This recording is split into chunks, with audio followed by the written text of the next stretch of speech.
हमारे खुदावंद यीशु की अंजील मुकद्दस मत्ती के मुताबिक उसका 13वां बाब 31 से 35 आयत तक। एक दिन यीशु ने एक और तमसील लोगों के सामने पेश करके कहा कि आसमान की बादशाही राई के दाने की मानित है, जिसे किसी आदमी ने लेकर अपने खेत में बो दिया।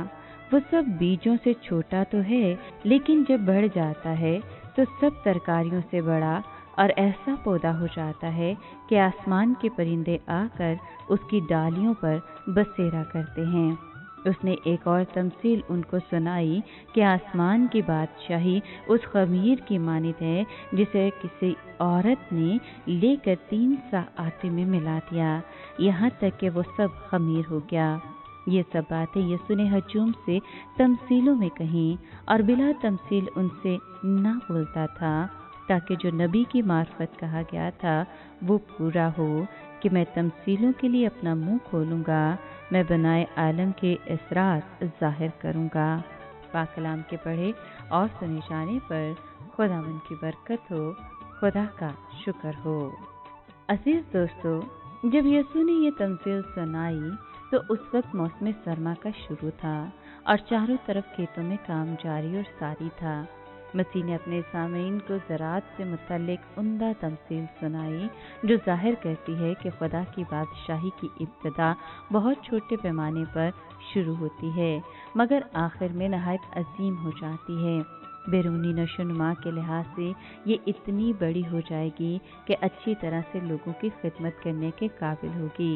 यीशु ने अपनी बादशाही को बीजों में सबसे छोटे बीज राई से मुशाबिह करार दिया, जो बतदरीज आहिस्ता आहिस्ता बढ़ते हुए एक बड़ा दरख्त बन जाता है, जिस पर परिंदे अपने घोंसले बनाने के लिए बसेरा करते हैं। राई का दाना यीशु मसीह के जरिए कायम करदा नई बादशाही की एक अच्छी मिसाल है।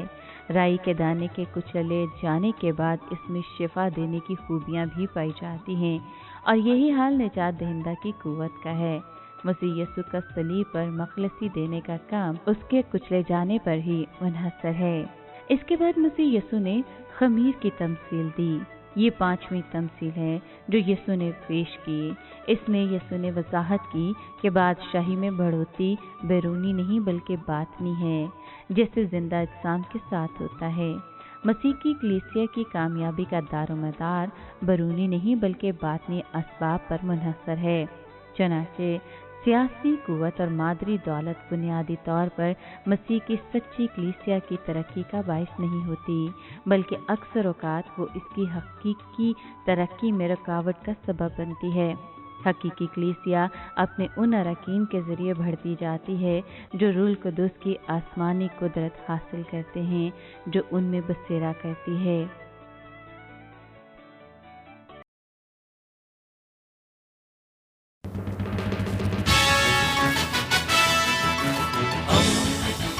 दोस्ती का पैगंबर रेडियो वेरितास एशिया।